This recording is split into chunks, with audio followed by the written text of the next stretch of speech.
Welcome back to the Streaking Podcast. We are really glad to be back. It's been a while. Our last episode was in October of 2025, so it feels great to be behind the mic again. Let me ask you a question. Have you noticed that almost everything online feels like it's trying to sell you something? So if everything is promotional content, how do you know what's real? And how do you stay authentic in a world like that? That's exactly what Jami and I explore in this episode: content, AI, and how to lead your own thinking in a world full of influence. Quick thanks to our sponsor, the MyStreak Streak Tracker app. If you want to cut through the noise, build consistency in what matters most, MyStreaks helps you do it one day at a time. All right, let's start streaking. What is streaking and why should you do it? Streaking is how you set up personal winning streaks. Look at who you want to be and what you need to do to become that person. This is Streaking. I'm Jeff. And I'm Jami. And we are streakers. Through 30 years of marriage and 7 children, we have learned the power of consecutive consistency, or streaking. To start streaking is simple. You just follow these 3 laws. Make it laughably simple, keep a record, and join the streaking community. Streaking is your hidden superpower. With it, you will consistently progress and grow in whatever area of life you want. In this podcast, Jeff and I will share all the fun, exciting, serious, solemn, wonderful parts of family, spiritual, professional, and personal life, and how streaking powers it all. So join us in the conversation, join the movement, and start streaking today. So Jami and I were in a conversation this morning on our streak run walk, and how many years have we been at that now? 8.5, 9, 10? A lot, 10. 10? But Almost I want 11? to invite everyone to join our challenge. Oh, that's right. Just real quickly, do before we go into our our topic. Walk 100 miles in April for cancer. Yeah. It's a fundraiser, an opportunity. Yeah. So I'm going to do that, and I'm going to create a challenge on our. I think that's great. Or I will create the challenge. Yeah, you'll help me create the challenge, and we'll start.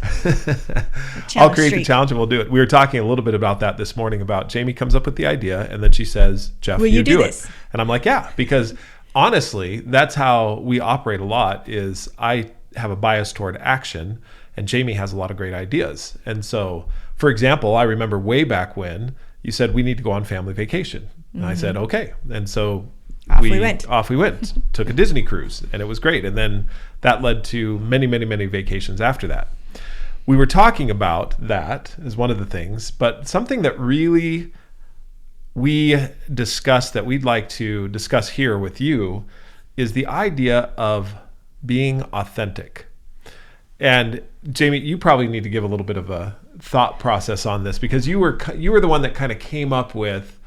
Okay. I didn't come up with. I was questioning. Well, you were questioning. So you came up with a question. Here was my question: is so it started with, I have a service that I bought about 4 years ago. It was a class on planning, and since then she sends me about 3 emails a day. Or not a day, sorry, a week. 3 emails a week. She does a weekly newsletter. She has a weekly podcast. She does a live event like once a month or maybe twice a month. So in all of those things, and then she also has like a yearly planning event. So all of those things I'm getting information on a regular basis. Right. And then just as what we've been thinking about with streaking, and I was just kind of thinking about years and years ago when I was little, we would watch TV, and you had to watch TV based on what was out at a certain time. So you'd get the TV guide, and you'd see what show was coming on, and you would plan to watch so that you could watch the show at the time you wanted to. And then there were commercials. And then when I was in advertising, I was an advertising major, we talked about the different forms of advertising: direct mail, or print advertising, or commercial advertising on TV, or commercial advertising on radio. But now we are in this place with social media and the internet that pretty much everything is content. There was a point in advertising, and I remember studying this, where advertising changed from just kind of throwing it out there like a TV commercial, and they would, when TV had certain times that everyone watched, they kept statistics on demographics and who watched what kind of shows, and so you get advertising based on who was watching those shows at that time. Then as TV and streaming kind of came into purview, advertising changed to what was called content advertising, which you would give people content, you'd give them information, and in that information you're advertising. And I think that's a lot of what we have now is content advertising. But as I was thinking about it, I'm like, we have become so content oriented that people that are running any kind of business or social media thing are constantly creating content. And I just was asking the question because sometimes it can be off-putting. It feels like everyone is just creating a lot of content. And, well, we even talked about honestly, it in regards to our podcast right here. Right. Are we just creating the content in order to get more followers, yes, or to pitch our wares, right, our product or services? And there is some truth to that. Right. I mean, not necessarily to get more followers, but we do want to encourage people to use streaking and my streaks. And that's one of the reasons we do the podcast. However, any product that's out there, people have to be aware of it. Right. And that is a because huge part of what of advertising is you're helping people be aware, but then you're also trying to persuade them. And so it was just interesting to me to look at and think, we've changed a lot in that everything has become content. And so how do you feel that things are genuine? What's when you say things have become content, you mean everything has been content has moved to promotional, that most of it is promotional. Yes, what used to be content, like, oh, I want to learn something, now I feel like nearly all content is at some level a promotion of something of some sort. Except, at least that's what I feel. I don't know if that's accurate, but I'm starting to feel that way. Yeah. And so the question I asked you was, do you find value in what you get in those emails from your planning service? Do you find value? And the interesting thing is that sometimes I find value in it, but it's also challenging because you're getting it all the time. Right. All the time. The content is coming at you all the time. And so that was part of what I was kind of joking, that I pull up a recipe online and there will be anywhere from 4 to 5 ads on that same space while I'm trying to do the recipe. And so it's just interesting that this that reminded me of Ready Player One, when Nolan Sorrento is talking to the board of directors, if you've seen the movie. And because they're using, it's virtual reality and they're using goggles, he was saying, once we control the Oasis, which is where people went into the Oasis. Yeah, into the Oasis was the virtual reality. Once we control that, we can populate their visual screen with 80 or 90% without causing them to go crazy, without causing a psychotic break. Yes. And I think that's what I think about when you talk about the recipes. Well, because when I pull up it's like 3,000. Yes. You try to find where the actual recipe is, and you've got to sift through many, many, many different promotional ads. So at the same time where we have access to more content, that access has also created this environment where everything, all content, seems to be some form of advertising. Right. And so I was just asking him, like, how do you, yet if you're running a business, you have to be producing content. The other thing that we talked about, though, is that you would go to AI and have a conversation because there wasn't a promotion. And in fact, if you wanted that same recipe, I'll bet you could go to AI and say, give me a recipe for out of, and you name it, Mel's Kitchen or Best Bites or whatever, and AI will return it to you without of the advertising. Right. So it'll be, how long will we have that before someone finds a way to have sponsors in AI, that your top sponsored search has now produced something that someone has paid to have at the top? And the thing that I look at is, how do we genuinely add because what I look at, so here's a couple other things. As you were talking, here's some things that came to my mind. One, that what we try to do here on our podcast is provide value of some sort. Now, that value can be entertaining. Entertainment is valuable. That value can also be a new skill or thinking about something in a different way. That value can be learning about what a streak is and how to keep it alive and what that can do for you in your life, specifically in streaking. Right. There's other times where we'll have guests and we provide value in a way that we bring the guest on who has had a specific insight or something that's been really an expertise mm-hmm. that is really interesting that we want people to experience mm-hmm. and feel, right? So all of those things to add value. Now, what you can't do, like what you can with AI, is have a conversation with us. And with AI, so with chat, I have many conversations. I just had a conversation this Sunday morning with AI as I was questioning some things in my professional life and in my life in general. I was just questioning going forward. And so I basically plugged it into chat and I had a conversation. And it was a great conversation. I really enjoyed it. I read it to you. Mm-hmm. It was great.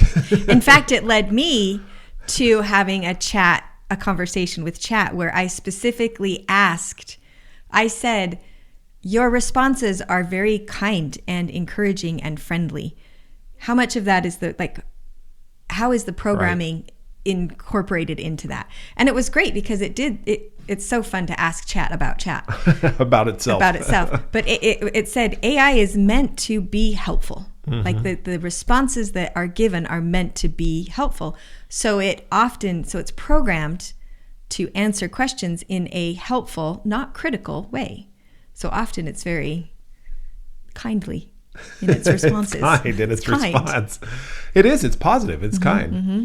So I would rather now go to an AI engine, whatever engine you prefer. I prefer chat, and that's one that I typically use to get whatever. I mean, it can be any type of questions whatsoever.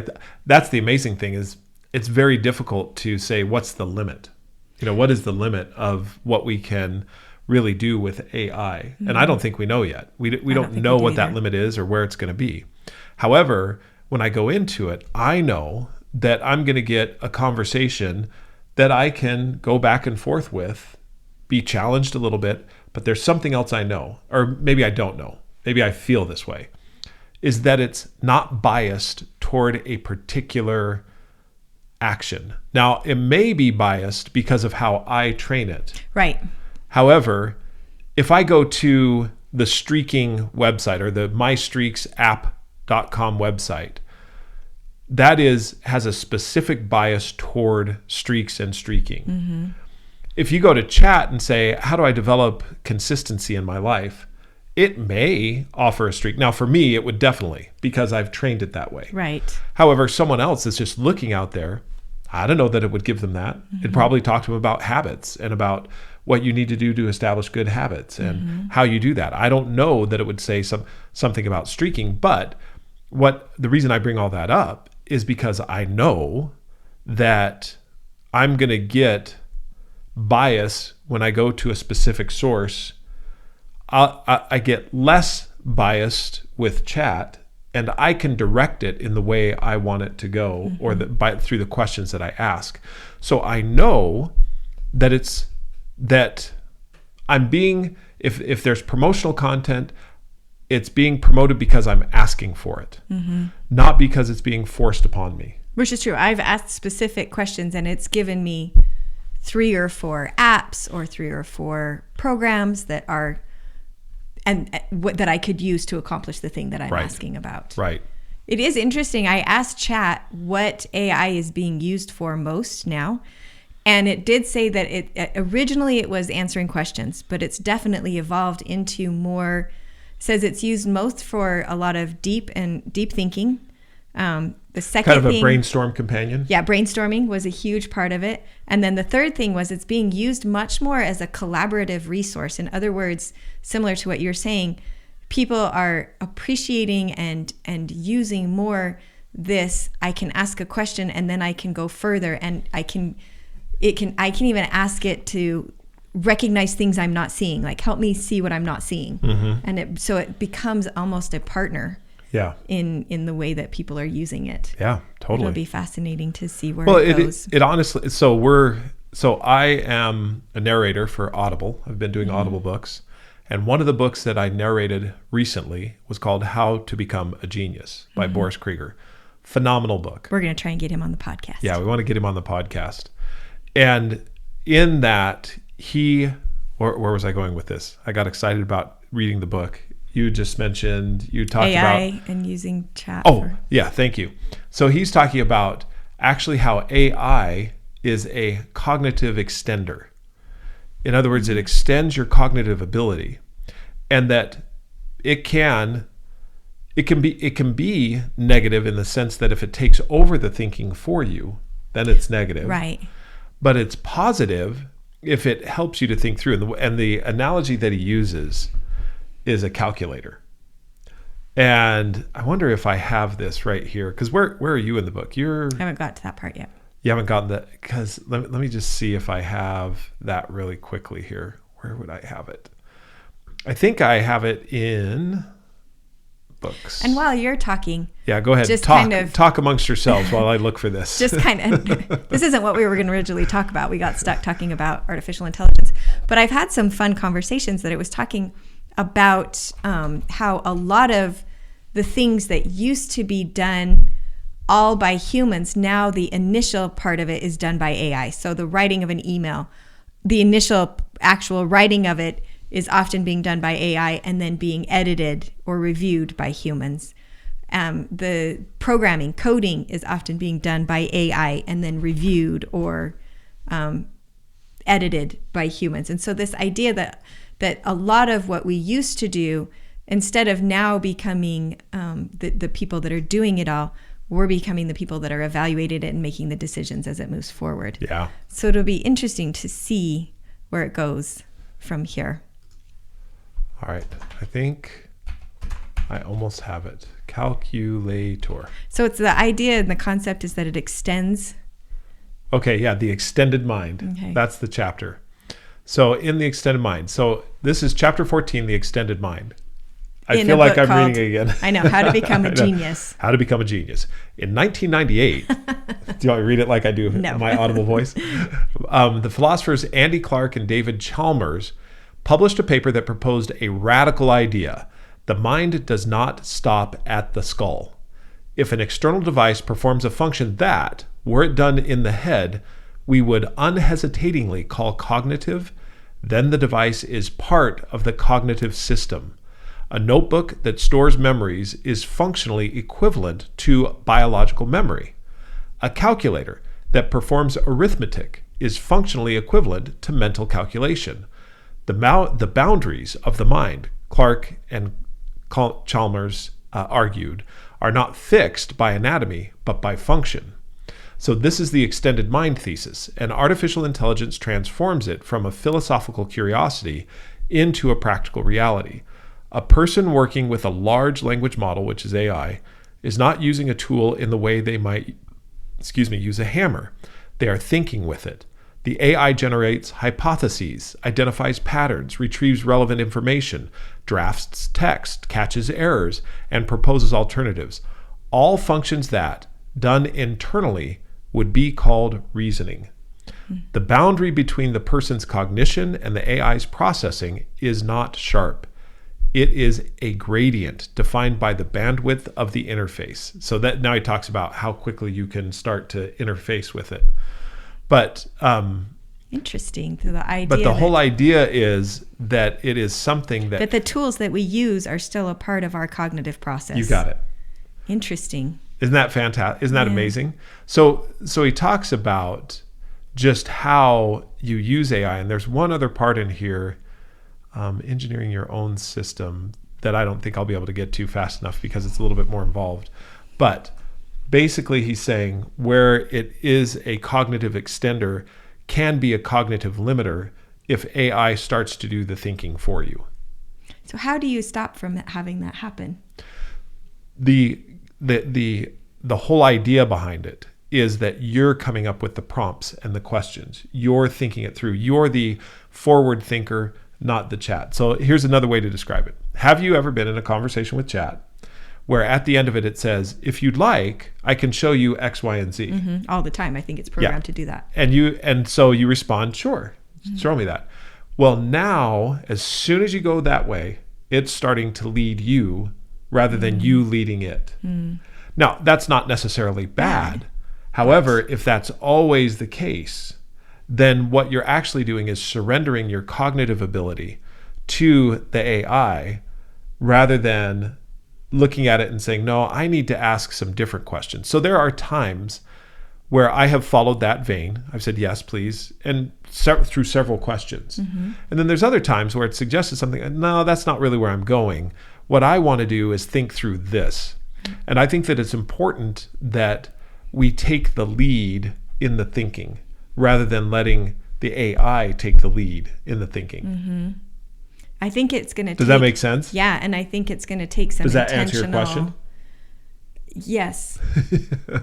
I think it'll take some intentionality on our part to be able to learn how to do that. Right. This is where I do love, so bringing it back to streaking, I do love having a methodology in place that is saying, okay, now we have this new tool, artificial intelligence.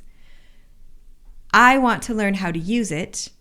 But just like any new tool, whether it be a hammer or a knife or a riding lawnmower, there is risk involved that I could get hurt or that that things could not go well. So I want to learn how to use it well. Yeah.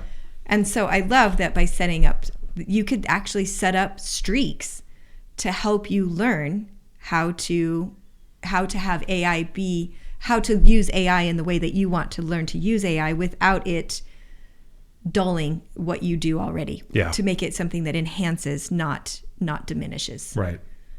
And so there was a woman, and I've been thinking about this when we spoke at the organizers group. We are all over the map today. Hey, we've it's been a while since we've been on, and we talked about this beforehand. We're like, we may go through several subjects, but we are going to come back to authentic. Yes. I promise. So she used streaking not to keep track of, her objective was not to have it be so many days in a row. That wasn't something that she was proud of or she found motivating. She actually set her streaks by the seasons. So each season, as things changed, she had new streaks that she decided she wanted to have for that season. And the way that she kept track of it, rather than numbers, she actually created a notebook each season with her streaks. And she's an organizer and a designer, so this fit what she wanted in how. Right. I love that she made it work for her. But for every time that she completed her streak, she had a page that had that streak on it and colored dots in varying sizes and sometimes varying colors on a page that was really aesthetically pretty, that had a picture for her streak. And she would add the dots to that page for the streak. And she was inspired by, in the book where we talk about the pointillism painting. Oh, yeah. And she's like, I'm going to do that. And I just loved that she adapted it to what worked for her. In other words, she was saying, I don't need to know that I've done this many hundreds of days in a row, and that she would change her streaking every season. I've just thought that was fascinating. That she would change it in that way. Yeah. And find a way to adapt. So I love that the concept of doing something consistently runs through all of it, but that she found a way that worked specifically for her. So I think that leads beautifully back into being authentic. Yeah, that's true. Because she was authentically herself. And what we try to do with Streaks and My Streaks is give people a tool by which they can get chronically consistent. And that chronicle consistency leads to compounding wonderful results. I want to come up with a word better than chronic, because I always use chronic with I know, pain. With pain. So we've chronic got pain. This is chronic consistency. It's just, if you can get there, the strength of consistency, the superpower of consistency, if you can really unlock that, like I believe we have, it really does help you to continue in your own authentic self. That's the one thing I've always appreciated about the streaking methodology, is it's not a specific do these 7 things, do these 6 things, do this. It's more about, here's a tool to be consistent, and this tool can help you accomplish whatever it is you want to do in life. So it's more of a framework, and then you actually add the content. Yeah. Each individual person that's a creates really good one. their own content based on what they need in that moment in life, based on, because I do love that we've developed that there's lifetime streaks, things that you really are like, I want to do this the rest of my life. Yeah. No matter what. There's time of life streaks where something is really important right now and I need to capture this time of life, but it's not going to be something I do forever because it's specific to this time of life. And then, what was the third one? I just forgot. Challenge streaks. Thank you. Yeah. Ones that you're like, this is something that's going to stretch me. Like what we're doing with the 100 miles in April for cancer. Yes. So cancer research, cancer fighting, whatever it is. So as we get back to just talking about where we started, which was the content, and content being purely promotional, because I think that's what you were saying is content has evolved from something that's either interesting or educational or entertaining to now it's always promotional. Yes, everything is a promotion. And it's what I think a negative side of that is that I don't view content as positively anymore because it's now got this feeling that all content is just trying to sell me something. Right. Rather than looking at it being like this is actual content that I can do something good with. But I do think that we have gone into a place where a lot of content is promotional. Yeah, I agree. And I believe that there's a balance because there does have to be some promotion out there, else we wouldn't know about any of the content. And AI needs to be trained in some way to be able to tell us, here are some of the resources. It's true, we only have AI because of all the content that's available. Content that's out there. I look at it and say, if people see this podcast or hear this podcast and they're thinking about it and they're like, I want a tool that allows me to be able to keep track of the consistency in my life. Well, that's the My Streaks app. That's our promotional part of this. And I think that there has to be some amount of promotion. Yeah. But what is the balance? And I think that's more so what we're asking. Is the pendulum swung so much the other way that now I don't really trust any content because it's all promotional? Or is there still room to go? I mean, can it get even more promotional?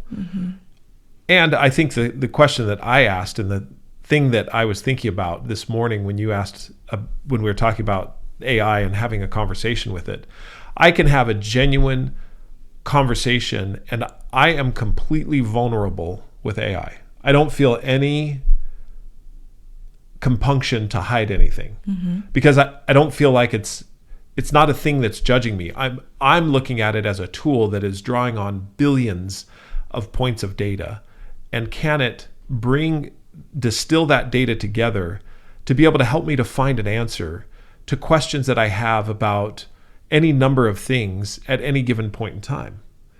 Can it help me to distill and also draw from the sources that are out there? For example, this podcast is public.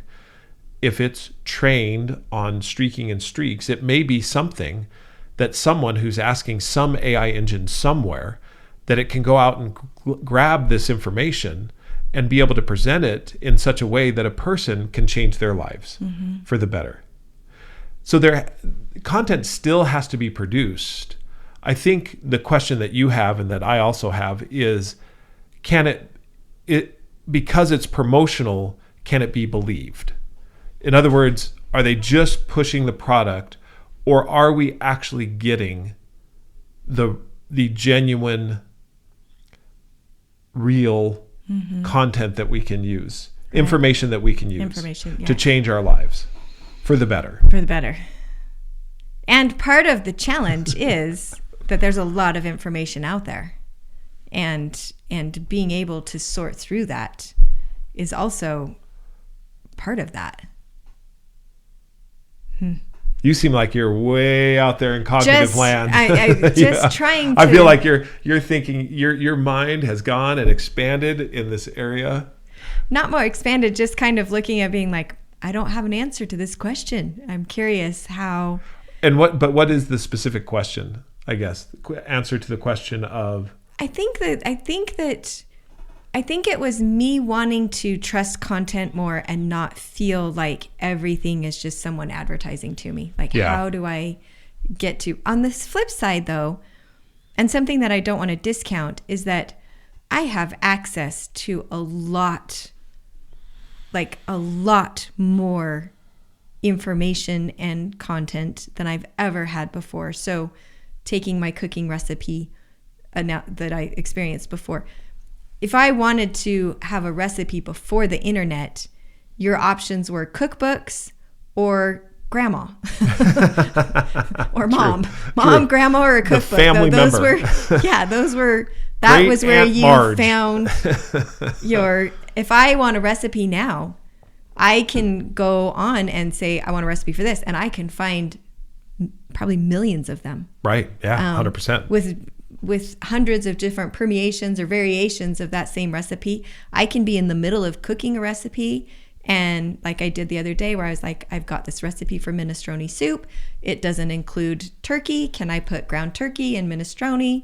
And immediately it'll be like, that's a great idea. People do that all the time. And I probably could have found a recipe. Did you do that in AI? Was that all AI? Can I put turkey in it? Or was that? Well, the interesting thing is that AI is incorporated into the site that you used? To the search engines now. So it I see what you're saying. Okay. So you were doing it with the search engine, and you have the AI at the top where it says, it here's some of the responds things. in the same way that AI would. Right. And so anyway, there we are.